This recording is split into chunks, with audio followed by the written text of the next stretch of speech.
Olá, este é o quadro Correspondente Médica. Doutora, muito bom dia, bem-vinda. Bom dia, Muriel, bom dia para você. Lembrando que você sempre pode participar usando a hashtag Correspondente Médica ou pelo Instagram da CNN Brasil. Vamos começar com o nosso primeiro tema. A gente fala, claro, do primeiro registro de morte pela variante Ômicron do coronavírus. Essa primeira morte foi confirmada no Reino Unido e o governo britânico, atenção, não divulgou o perfil do paciente, ou seja, não é possível saber dados como sexo, idade e informações sobre se ele tinha se vacinado ou não contra a Covid-19. Segundo o primeiro-ministro britânico, Boris Johnson, a variante Ômicron deve se tornar essa semana a responsável pela maioria dos casos de Covid-19 em Londres. Doutora, a gente teve a primeira confirmação de caso confirmado mesmo dessa variante Ômicron lá na África do Sul, pelo menos a primeira identificação, no fim de novembro. De lá para cá se passaram mais ou menos 3 semanas. E agora a gente tem a confirmação da primeira morte por essa variante. É um sinal de alerta ou um sinal de que talvez ela não seja tão letal assim? Certamente, Muriel, é um sinal de alerta. A gente ainda está recente, porque é cedo para a gente extrair muita conclusão desse dado. Mas é a primeira morte, acaba assustando um pouco. A gente estava entendendo até o momento que era caso leve a moderado e aí alguém morre. E a maior angústia que eu vi, inclusive, que era pergunta de inúmeras pessoas é: a pessoa estava vacinada? Esse paciente morreu, ele tinha alguma outra doença? Ele era diabético? Ele era gordinho? A gente ainda não tem essa informação, mas certamente é motivo de cautela. Não necessariamente quer dizer que ela é mais grave, mas a gente precisa segurar um pouco a onda, voltar a usar máscara, apertar o freio para entender um pouquinho melhor a Ômicron. Doutora, por enquanto aqui no Brasil a gente tem em torno de 12 casos confirmados dessa variante Ômicron. É questão de tempo para que ela se torne também uma transmissão comunitária e que fique como, por exemplo, o Reino Unido, fique predominante por aqui? É questão de tempo, Muriel. Eu falo que desde o início da pandemia a gente tem a oportunidade de assistir de camarote o que está acontecendo no mundo e que em poucas semanas vai acontecer aqui. Hoje a gente tem 12 casos.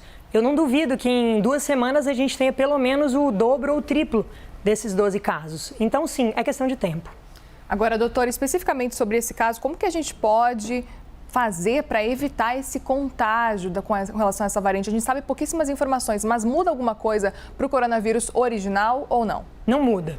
A gente sabe as medidas básicas que tem que ter quando você quer se prevenir do coronavírus. Número 1, 2 e 3, vacinação, vacinação, vacinação. Isso daí a gente, quem não teve oportunidade... Hoje todo mundo está tendo oportunidade, mas se você ainda não fez sua primeira, sua segunda dose, ou inclusive você pode fazer a dose de reforço, faça. Máscara. Se você suspeita de algum caso positivo, também mantenha distância. Se acabou tendo contato com esse paciente e descobriu depois que ele teve positivo: nossa, doutora, eu estive no jantar ontem e o meu paciente começou com sintoma positivo, o que eu faço? É hora de ficar em quarentena, é hora de testar, para a gente entender um pouquinho e ver se você é um portador e você vai virar um caso positivo para você não contaminar outras pessoas. Doutora, sobre a vacinação de reforço, por exemplo, a gente está vendo muitos casos de gripe, principalmente no Rio de Janeiro. Se você está gripado, não é para tomar a dose de reforço? O ideal é que passe o sintoma agudo. Quando está com gripe, com febre, espera melhorar. Inclusive, nesse momento, você vai estar isolado, né? Porque você não quer passar nem influenza, nem a Covid para ninguém. Então, se você está gripado, quadro agudo, tome sintomáticos, fique em casa, exclua o diagnóstico da Covid-19. É importante, sim, você... é só uma gripe. Sim, mas em muitos casos aparenta ser só uma gripe. Então, se você tem sintoma, febre, cansaço às vezes, dor de cabeça...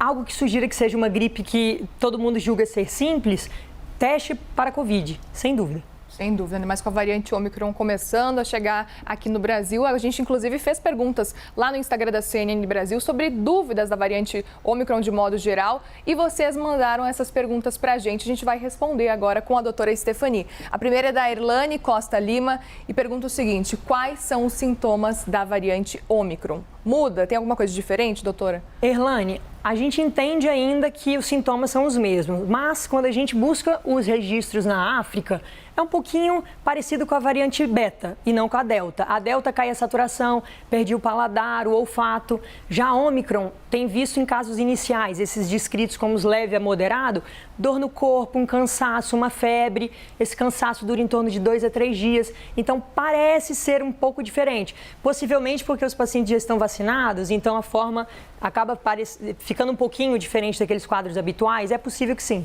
A gente vai agora para a próxima pergunta.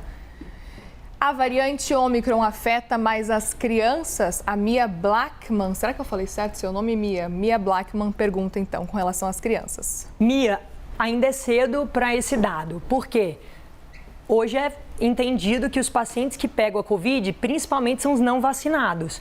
E acaba que as crianças é a população que menos se vacinou, principalmente as crianças menores. Então, não dá para a gente tirar dessa informação uma conclusão que as crianças são mais vulneráveis a Ômicron. Não, mas teve relato sim, pelo menos uns 15% da população da África que teve a Covid eram crianças e algumas cursaram com internação. Só que a internação, só para os pais ficarem tranquilos, era uma internação curta e mais por precaução, não eram quadros graves, ainda bem.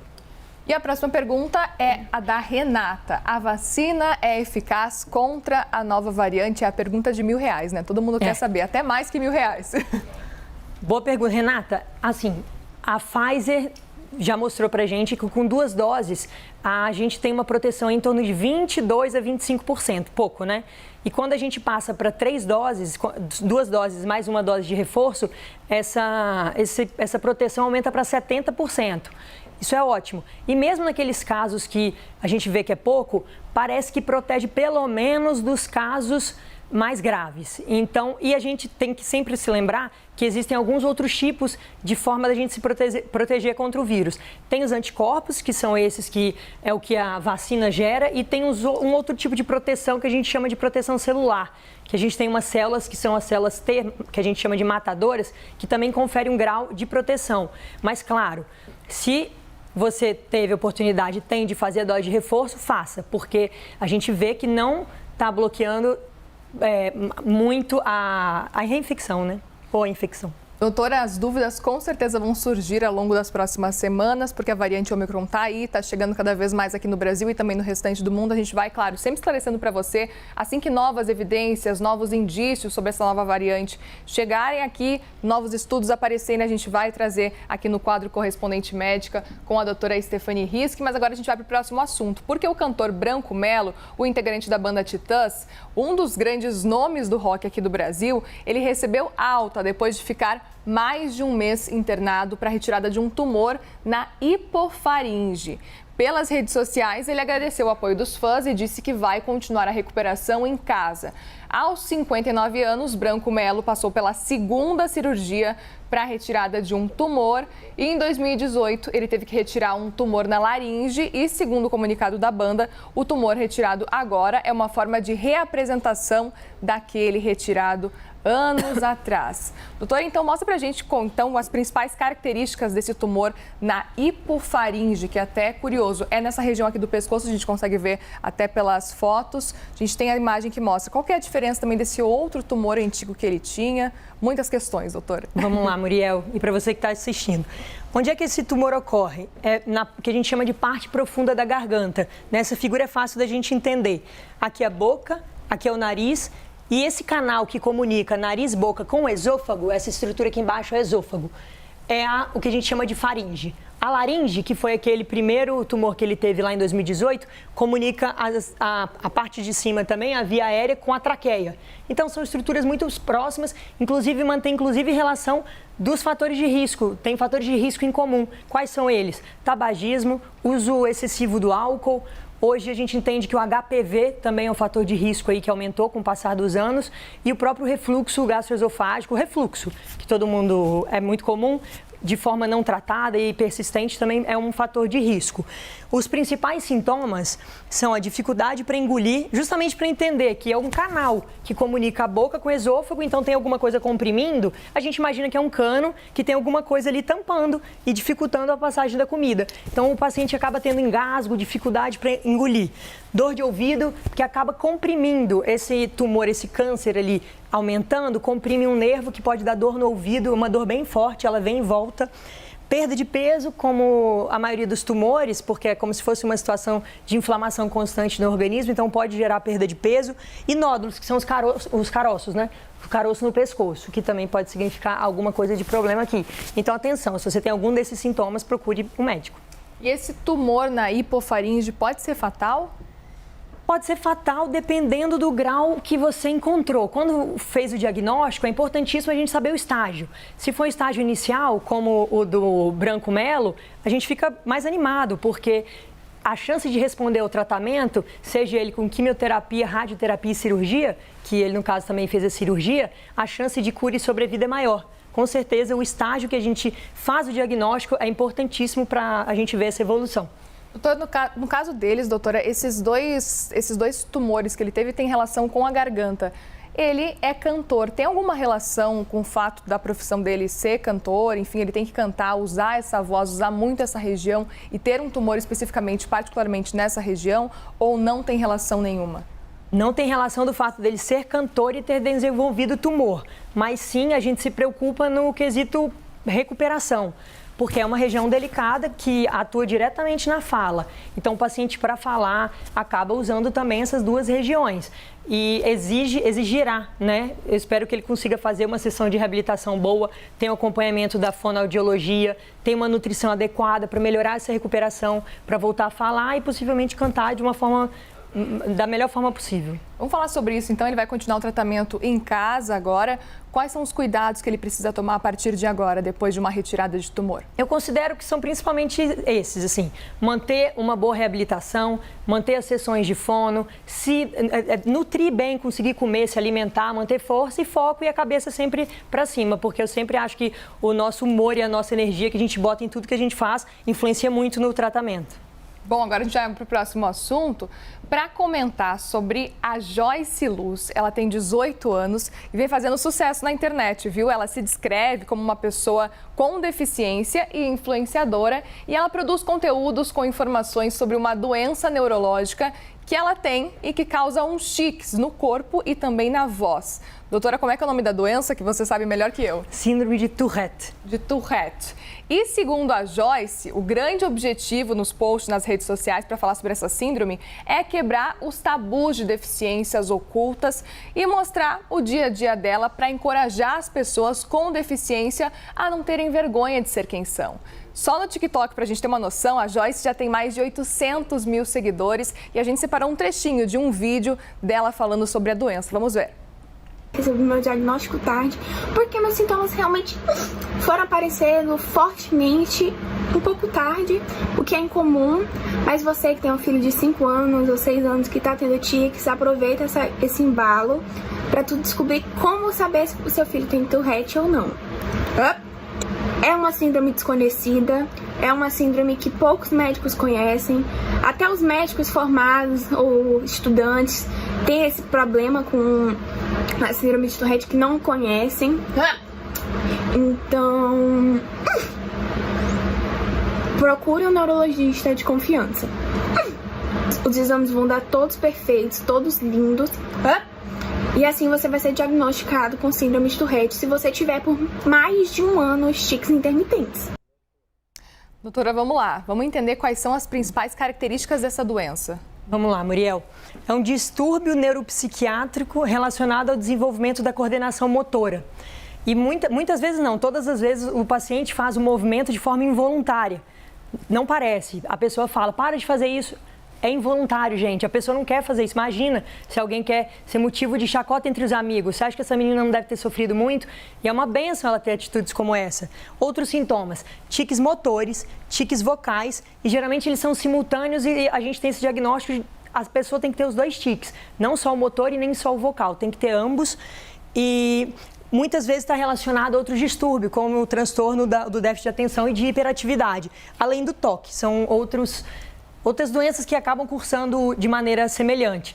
Esse diagnóstico, ele se dá em torno de 3 a 4 anos de idade, o pico da gravidade em torno de 11 a 12, é justamente naquela fase da pré-adolescência que a criança está virando adolescente, na escola, nos amigos, e de repente solta esses barulhos, faz esses tiques e as pessoas acabam julgando porque é o desconhecido.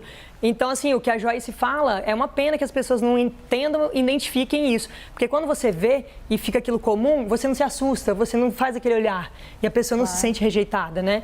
E uma coisa interessante do diagnóstico é que esse diagnóstico é feito com menos de 18 anos. Você não vai fazer um diagnóstico tardio disso. Então, o diagnóstico com menos de 18 anos, geralmente o pico de incidência de 3 a 4 anos, podendo ter um pico de gravidade de 11 a 12 anos.